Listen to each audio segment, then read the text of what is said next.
नमस्कार sir. Sir sir मैं post budget webinars की श्रृंखला में आज सर ये पहली जो वेबिनार है ग्रीन ग्रोथ विषय पर, उसमें सर आपका हार्दिक स्वागत करता हूं सर। साथ ही सर इस वेबिनार में बहुत सारे मंत्रीगण भी सर जुड़े हैं, उनका भी स्वागत करता हूं। जितने भी हमारे इंडस्ट्री लीडर्स हैं, एक्सपर्ट्स हैं, हमारे राज्यों के साथी जुड़े हैं, उनका स्वागत करता हूं। और सर 13 मंत्रालयों के इसमें लोग जुड़े हैं, उनके सभी सचिवों का, उनके सहयोग का स्वागत करता हूं। सर आपने हमें दो मुख्य लक्ष्य दिए हैं। पहला सर अमृत काल के पूर्ण होने तक 2047 में भारत को एक विकसित देश बनाना है, जिसके लिए इकोनॉमिक ग्रोथ सर हमारा सर्वोपरि लक्ष्य है, जिसमें ग्रोथ और जॉब क्रिएशन सर किया जाना है। सर एक अनुमान आज प्रकाशित हुआ है आईएमएफ के हवाले से, 2023 में सर पूरे विश्व में जो ग्रोथ होगी उसमें से 15% का योगदान भारत देगा। सर दूसरा आपने मुख्य जो हमें गोल दिया है सर, वो है कि 2070 तक हमें नेट जीरो बनना है।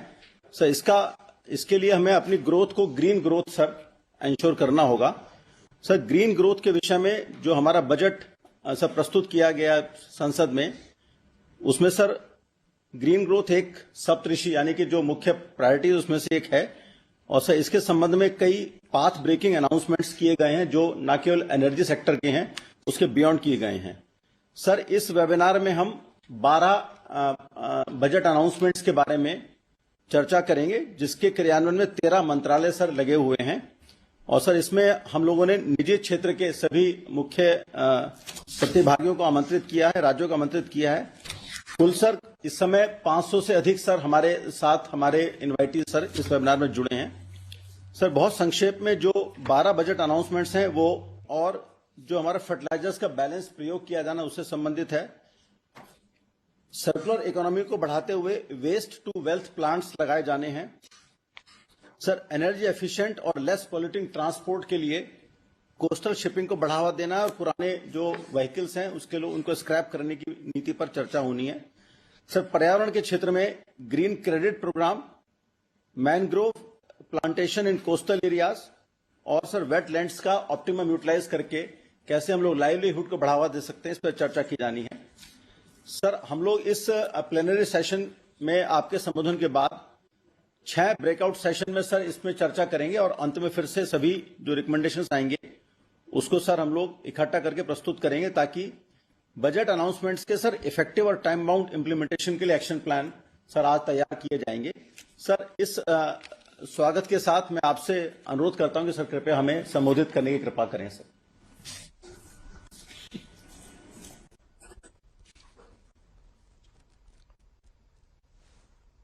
नमस्कार जी।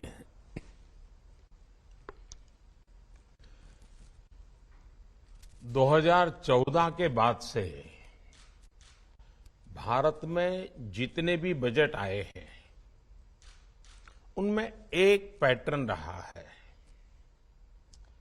पैटर्न ये है कि हमारी सरकार का हर बजट वर्तमान चुनौतियों के समाधान के साथ ही न्यू एज रिफॉर्म्स को आगे बढ़ाता रहा है। ग्रीन ग्रोथ और एनर्जी ट्रांजिशन के लिए भारत की रणनीति के 3 मुख्य स्तंभ रहे हैं।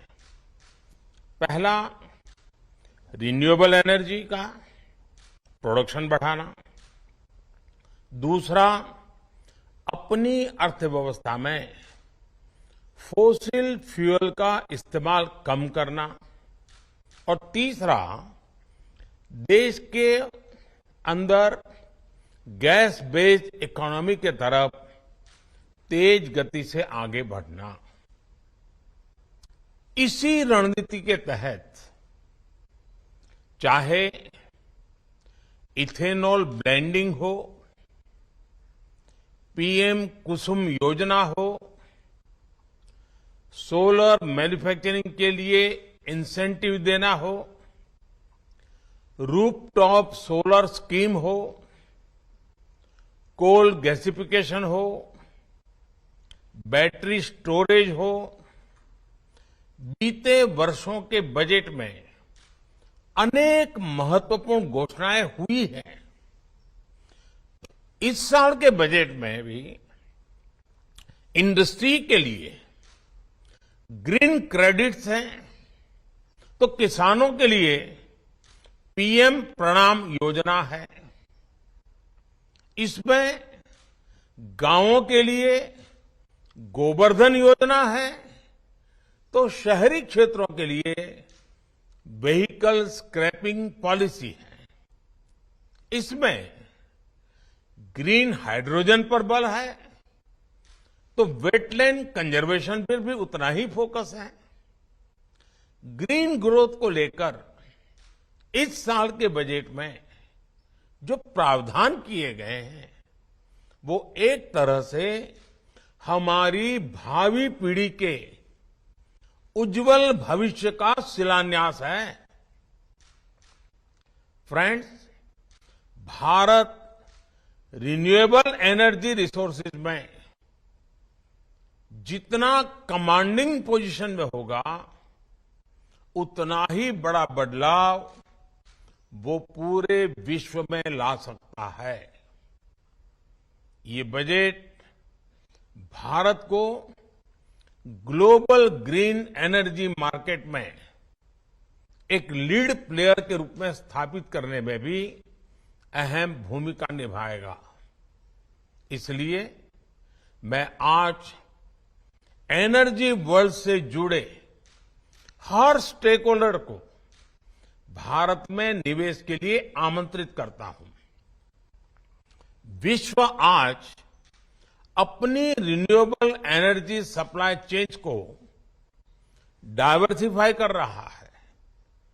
ऐसे में इस बजट के माध्यम से भारत ने हर ग्रीन इन्वेस्टर को अपने यहां निवेश का बेहतरीन अवसर दिया है।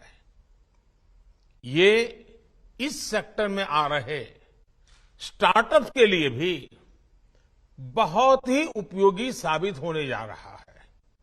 साथियों, 2014 के बाद से ही भारत मेजर इकोनॉमीज में रिन्यूएबल एनर्जी कैपेसिटी एडिशन में सबसे तेज रहा है।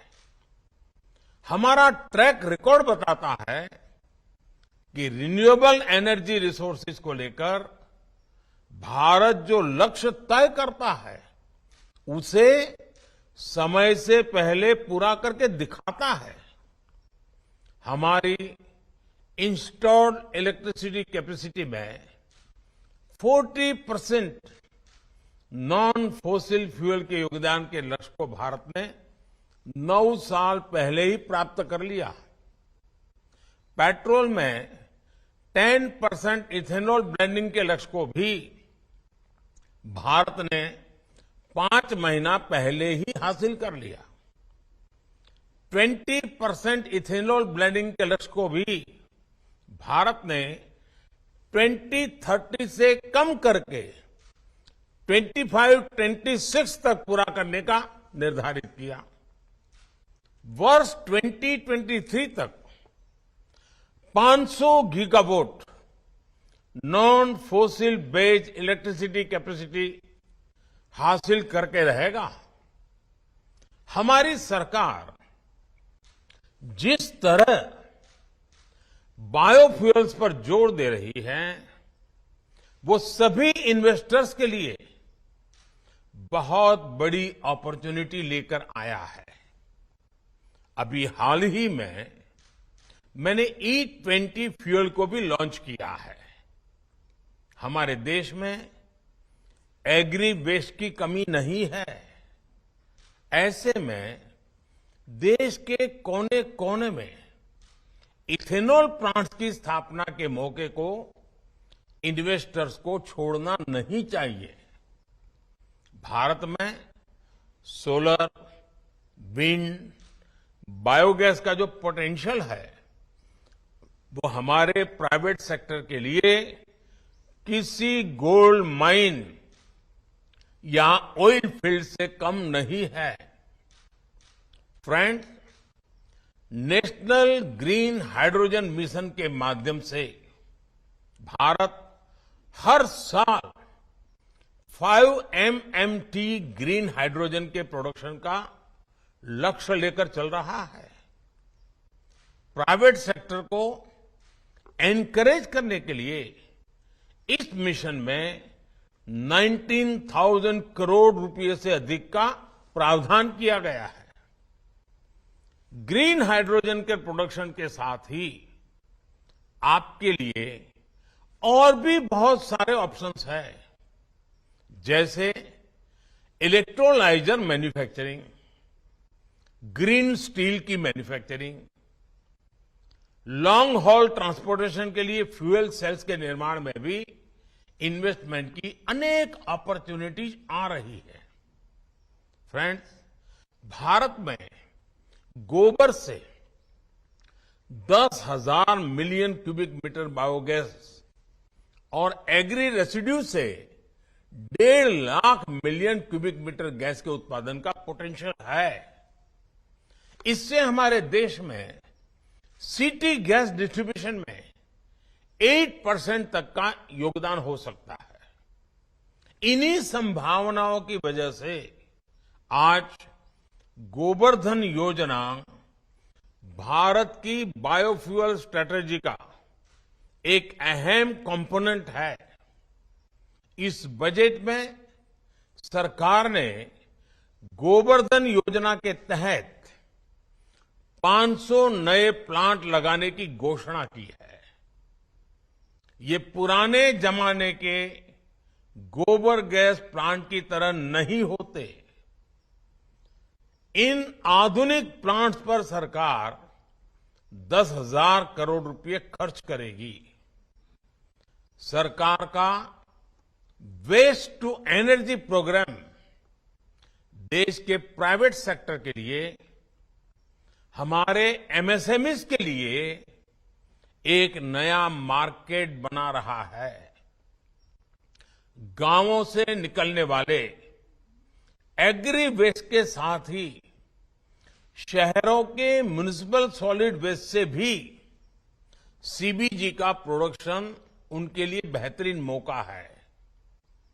प्राइवेट सेक्टर को उत्साहित करने के लिए सरकार टैक्स में छूट के साथ ही आर्थिक मदद भी दे रही है। साथियों, भारत की vehicle scrapping policy green growth strategy का एक अहम हिस्सा है। व्हीकल स्क्रैपिंग को प्रोत्साहित करने के लिए सरकार ने इस बजट में 3,000 करोड़ रुपए का प्रावधान किया है। आने वाले कुछ महीनों में केंद्र और राज्य सरकार की करीब करीब 3 लाख गाड़ियों को स्क्रैप किया जाना है। ये गाड़ियां 15 साल से ज्यादा पुरानी हो चुकी है। इनमें पुलिस जिन व्हीकल्स का उपयोग करती है वो गाड़ियां हैं। खास करके हमारे हॉस्पिटल्स में जो एम्बुलेंस हैं, हमारे पब्लिक ट्रांसपोर्ट के जो बसेस हैं, व्हीकल स्क्रैपिंग आप सभी के लिए बहुत बड़ा मार्केट बनने जा रहा है। ये रीयूज, रिसाइकल और रिकवरी के सिद्धांत पर चलते हुए हमारी सर्कुलर इकोनॉमी को भी नई ताकत देगा। मैं भारत के नौजवानों को, हमारे स्टार्टअप्स को सर्कुलर इकोनॉमी के विभिन्न माध्यमों से जुड़ने का भी आग्रह करूंगा। फ्रेंड्स, भारत को अगले 6-7 साल में अपनी बैटरी स्टोरेज कैपेसिटी को बढ़ाकर 125 गीगावाट आवर्स करना है। ये लक्ष्य जितना बड़ा है उतना ही आपके लिए इसमें नई संभावनाएं बन रही है। इसे हासिल करने के लिए लाखों करोड़ रुपए के निवेश की आवश्यकता है। बैटरी डेवलपर्स को सपोर्ट करने के लिए सरकार ने इस बजट में वायबिलिटी गैप फंडिंग स्कीम की भी घोषणा की है। फ्रेंड्स, भारत में वाटर बेस्ड ट्रांसपोर्ट एक बहुत बड़ा सेक्टर है जिसमें आने वाले दिनों में बहुत तेजी आने वाली है। आज भारत अपने कोस्टल रूट के जरिए सिर्फ 5% कार्गो का ट्रांसपोर्ट करता है। इसी तरह इनलैंड वाटरवेज के जरिए सिर्फ 2% कार्गो भारत में ट्रांसपोर्ट होता है। जिस तरह भारत में वाटरवेज का निर्माण हो रहा है, उसमें इस क्षेत्र में आप सभी के लिए बहुत सारी अपॉर्चुनिटीज बन रही है। साथियों, भारत ग्रीन एनर्जी से जुड़ी टेक्नोलॉजी में दुनिया में लीड ले सकता है। ये भारत में ग्रीन जॉब्स को बढ़ाने के साथ ही ग्लोबल गुड में भी बहुत मदद करेगा। ये बजट आपके लिए एक अवसर तो है ही, इसमें आपके भविष्य की सुरक्षा गारंटी भी समाहित है। बजट के हर प्रावधान को अमल में लाने के लिए हमें तेजी से काम करना है, मिलकर के काम करना है। आप सभी आज के इस वेबिनार में बहुत गंभीरता से चर्चाएं करेंगे। ये बजट पर की चर्चा बजट में क्या होना चाहिए था, क्या नहीं होना चाहिए था, इसके संदर्भ में नहीं है। अब बजट आ चुका है, संसद में ऑलरेडी पेश हो चुका है। अब हम सब ने मिलकर के, सरकार ने और देशवासियों ने मिलकर के इस बजट की एक एक चीज को बहुत ही अच्छे तरीके से कैसे लागू करें, नए नए इनोवेशंस कैसे करें, देश में ग्रीन ग्रोथ को हम कैसे सुनिश्चित करें, आपकी टीम इसके लिए आगे आए। सरकार कंधे से कंधा मिलाकर के आपके साथ चलने के लिए तैयार है। मैं फिर एक बार इस वेबिनार के लिए समय निकालने के लिए आप सभी निवेशकों का, स्टार्टअप वर्ल्ड के जवानों का, एग्रीकल्चर फील्ड के लोगों का, एक्सपर्ट्स का, एकेडमिशियंस का हृदय से बहुत बहुत स्वागत करता हूं और इस वेबिनार की सफलता के लिए अनेक अनेक शुभकामनाएं देता हूं।